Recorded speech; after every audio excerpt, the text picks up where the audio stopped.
इत्यादौ श्रुतिचोदितम् अनुबन्धनं कथं मे स्यादिति जात्या व्यक्तिराक्षिप्यते न तु शब्देनोच्यते विशेष्यं नाभिधा गच्छेत् क्षीणशक्तिर्विशेषणे इति न्यायात् इति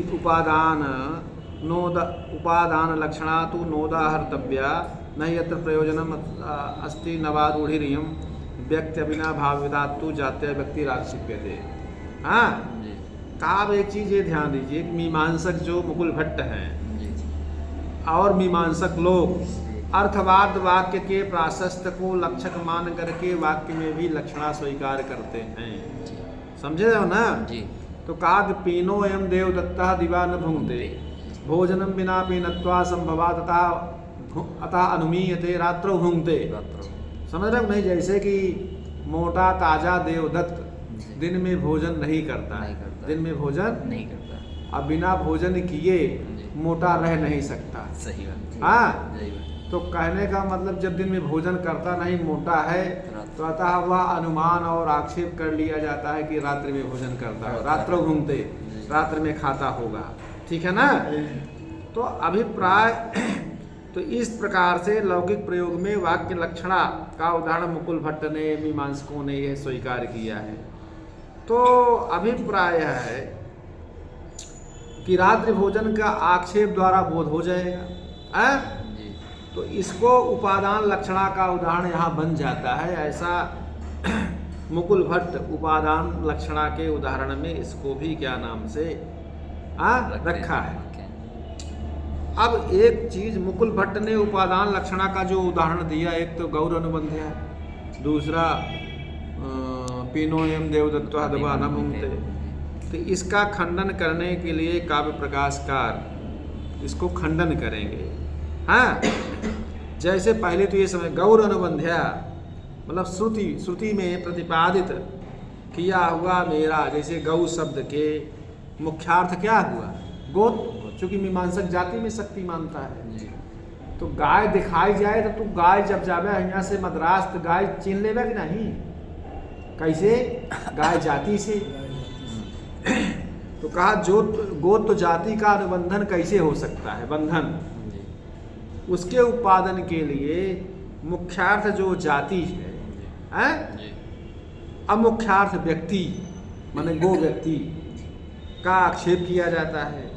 क्योंकि गोत्र रूपी, तो कहा कि ये जो है गोत्र जाति से ही, तो कहा गोत्र रूपी विशेषण का बोध कराने में छीण हुई जो अभिधा शक्ति है किसी भी प्रकार से गो व्यक्ति विशेष का बोध नहीं करा सकती है। विशेषम ना विदा गच्छे क्षीण शक्ति विशेष्यते, क्षीण शक्ति विशेषणे। तो इस प्रकार विशेषभूत गो व्यक्ति का बोध उपादान लक्षणा के द्वारा ही हो सकता है। अब उपादान लक्षणा का उदाहरण जो है यहाँ आचार्य मम्मट कह रहे हैं कि हम मुकुल भट्ट को नहीं देना चाहिए, उनका कहना ठीक नहीं है। क्योंकि लक्षणा मानने में तीन प्रयोजन, मुख्यार्थवाद, मुख्यार्थ से अन्य अर्थ का संबंध, रूढ़ी और प्रयोजन में अन्यतर संबंध। तो कह रहे हैं कि न ही अत्र प्रयोजनम अस्ति न वा रूढ़िरियम। तो कहा कि यहाँ पर प्रयोजक रूढ़ी और प्रयोजन रूप दो मुख्य हेतुओं के न होने से यह विशेष प्रयोजन नहीं है, न तो यहाँ रूढ़ी है और व्यक्ति के बिना जाति रह नहीं सकती।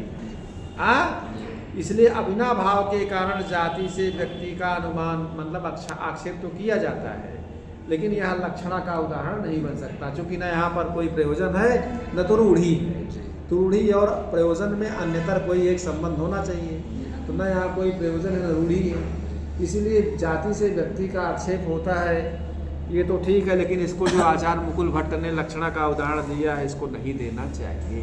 अविनाभाव है मतलब जिसके बिना जो न रहे, जिसके बिना जो न रहे उसको अविनाभाव संबंध कहते हैं। यथा क्रियताम इत्यत्र कर्ता पूर्व इत्यत्र कर्म प्रविश पिंडीम इत्यादि गृहम भक्ष्य इत्यादि। जैसे यहाँ कोई कहे कि क्रियताम तुम करो, तो क्रिया जो है बिना कर्ता के रह सकती है? नहीं, क्रिया को कर्ता की आवश्यकता होती है। जी। जैसे कृति यतना साश्रया गुणत्वात्, अनुमान जो है कर्ता का हो जाएगा, त्वया का लाभ हो जाएगा। जी करो कृति सा विषया कृतत्वात्, कृतित्वात् अनुमान पाकम, जी क्रियताम इत्यत्र कर्ता कुरु। जी कुरु किसको, माने करो, करो। क्या करो, पाकन क्रिया, जी हाँ जी हाँ भोजन पकाओ। जी तो उसी तरह से प्रविश पिंडीम, जी प्रविश माने पिंडी, ये जो कहे अविनाभाव क्रम से कहा कि कहाँ प्रवेश करो, कहा गृहम, प्रविश मतलब गृहम, गृहम। गृहम प्रविश, प्रवेश घर में प्रवेश करो। प्रवेश करो। अब पिंडीम, तो पिंडी माने खाओ, जी जी पिंडी माने जैसे पिंडी नहीं होती है खाने की, खाने कि एक पिंडी खा लो। तो ये अविनाभाव की प्रतीति होती है, इसमें किसी के साथ लक्षणा यहाँ पर नहीं मानी नहीं जाती। मानी। यहाँ क्यों लक्षणा नहीं, तो कहा उसी तरह से गौर अनुबंध्या इत्यादि में किसी प्रकार की यहाँ पर लक्षणा नहीं है। उसको उपादान लक्षणा के उदाहरण में जो मुकुल भट्ट ने प्रस्तुत किया है उसको प्रस्तुत नहीं करना चाहिए। देखिए जैसे क्रियताम कुरु प्रविश पिंडीम, ये 4 प्रकार के असंपूर्ण वाक्य कहे गए हैं। असंपूर्ण वाक्य है ना, जी हाँ उसके पूर्ति के लिए जिन अंशों की अपेक्षा होती है जी उसकी पूर्ति अध्याहार अर्थात आक्षेप के द्वारा होती है। जी ठीक है, जी ये अध्याहार के विषय में मीमांसक ने 2 प्रकार के सिद्धांत बताए हैं। जी क्या क्या, कुमारिल भट्ट जो हैं, आचार्य कुमारिल भट्ट, वो शब्दाध्यारवादी हैं। प्रभाकर जो उनके शिष्य हैं वो अर्थाध्यारवादी के समर्थक हैं। तो ऊपर जो अध्याहार के विषय में 4 उदाहरण 2 प्रस्तुत किए गए हैं, ये 2 अर्थाध्याहारवादी प्रभाकर इसको मानते हैं। जैसे क्रियताम, तो क्रियताम कर्ता त्वया, त्वया माने कर्ता, तुम्हारे द्वारा किया जाना। दूसरी है कर्म पाकम, कुरु माने पाकम कुरु, समझे कि नहीं। तो पाकम आदि की अपेक्षा इसके लिए दोनों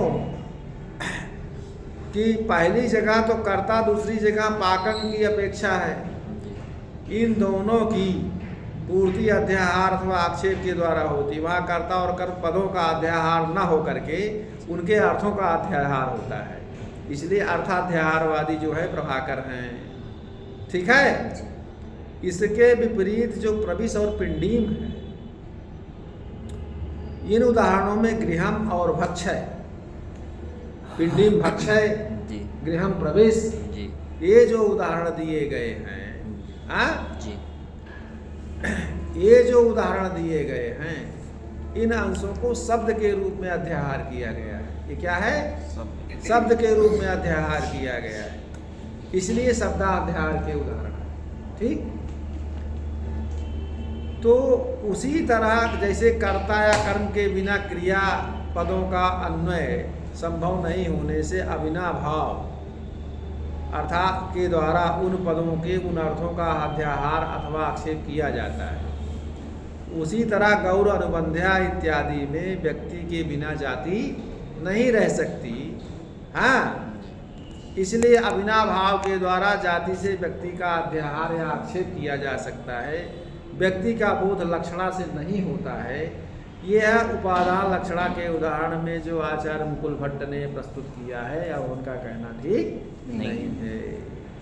बात समझे कि नहीं। अब मुकुल भट्ट का जो दूसरा उदाहरण है, हमने आपको बताया पीनो एम उपादान लक्षणा का दूसरा उदाहरण पीनो एम देवदत्ता दिवा न भूंगते भोजनम बिना पेनत्वा संभवा तथा अनुमीयते रात्रो भूंगते। मोटा ताजा देवदत्त, वो तो पद की लक्षणा थी गौर अनुबंध्या, ये वाक्य लक्षणा का उदाहरण बता रहे हैं। क्योंकि मीमांसक अर्थवाद वाक्यों की प्राशस्त में लक्षणा मान करके वाक्य में भी लक्षणा स्वीकार करते हैं। ठीक है, तो यहाँ पर ये कहा कि यह लक्षणा का विषय नहीं है। कहने का मतलब कि रात्रि भोजन का ज्ञान लक्षणा से नहीं होता बल्कि अर्थापत्ति प्रमाण से होता। मीमांसक जो है अर्थापत्ति प्रमाण को प्रमाण को मानते हैं। हाँ, तो यह उपादान लक्षणा का उदाहरण नहीं है। तो कहा भैया ये बताइए कि प्रत्यक्ष अनुमान उपमान इत्यादि प्रमाण तो मानता है, उसके साथ साथ मीमांसक अर्थापत्ति प्रमाण नहीं मानता है। कहा अर्थापत्ति किसे कहते हैं ये जानना चाहिए। अर्थापत्ति किसे कहते हैं? कहा अनुपद्यमानार्थ दर्शनात् तद उपादकी भूतार्थांतर कल्पनम अर्थापत्ति। हाँ, जी कहने का मतलब ये है कि किसी अनुपद्यमान अर्थ को देख करके उसके उत्पादक अर्थ की कल्पना करना, हाँ, जी या उसके उत्पादक अर्थ की जिस प्रमाण के द्वारा कल्पना की जाती है उसको अर्थापत्ति कहते हैं। ठीक। कहा यहाँ पेनो एवं देवदत्ता दिवा न भूंगते में क्या अनुपद्यमान अर्थ है, यह विचारणी है। कहा कि रात्रि भोजन उसका उत्पादकी अर्थ है। हाँ, और यदि देवदत्त दिन में न खाए और रात्रि में भी न खाए तो मोटा नहीं हो सकता। दिन में न खाने वाला व्यक्ति रात्रि भोजन के बिना पीन माने मोटा नहीं रह सकता। जी इसलिए अनुपद्यमान अर्थ दिवा अभुंजान के पीनत्व को देख करके उसके उत्पादक भूत रात्रि भोजन की कल्पना जो है अर्थापत्ति के द्वारा की जाती है। हाँ? जी लेकिन अर्थापत्ति दो तरह की हो, एक दृष्टार्थापत्ति, एक सुतार्थापत्ति। जी जहाँ अनुपद्यमान अर्थ देख करके स्वयं से आँखों के द्वारा देख करके उसके उत्पादक अर्थ की कल्पना की जाती है, वहाँ दृष्टार्थापत्ति कहते हैं। और जहाँ किसी अन्य पुरुष के या अन्य के मुख के अनुपद्यमान अर्थ को सुन करके उसके अर्थ उसके उत्पादक अर्थ की कल्पना की जाती है, वहाँ सुतार्थापत्ति होती है। तो ये जो पीनो एवं देवदत्ता दिवा न भूंगते है, ये दोनों प्रकार की अर्थापत्ति का उदाहरण बन सकता है। जी हाँ, जी तो भाई पीनो एवं देवदत्ता दिवा न भुंगे राज भोजनम न लक्ष्यते रात्रि भोजनम न लक्ष्यते सुतार्थापत्तेर अर्थार्थापत्तेर वा तस्य विषयत्वात्। हाँ, जी ये दोनों प्रकार का मतलब रात्रि भोजन लक्षणा से उपस्थित नहीं हो सकता है, जी क्योंकि वह सुतार्थापत्ति अर्थार्थापत्ति से सिद्ध होता है। हाँ, अर्थापत्ति का विषय है। जी अब ये कहा कि गंगायाम घोषा ततस्य घोषाधिकरणत्व सिद्ध है गंगा शब्दा स्वार्थम अर्पयति इत्येवं आदौ लक्षणे नैषा लक्षणा। जी अब लक्षण लक्षणा का उदाहरण जो है मुकुल भट्ट के द्वारा जो यह उपादान लक्षणा दोनों उदाहरणों का खंडन होने के बाद जी तो उपादान लक्षणा कुंता प्रविशन्ति का उदाहरण हम पहले बता चुके हैं। जी हाँ, जी अब लक्षण लक्षणा गंगायाम घोषा उदाहरण दे रहे हैं। ठीक है, जी तो लक्षण लक्षणा का यही उदाहरण आचार्य मुकुल भट्ट ने भी दिया है। हाँ, जी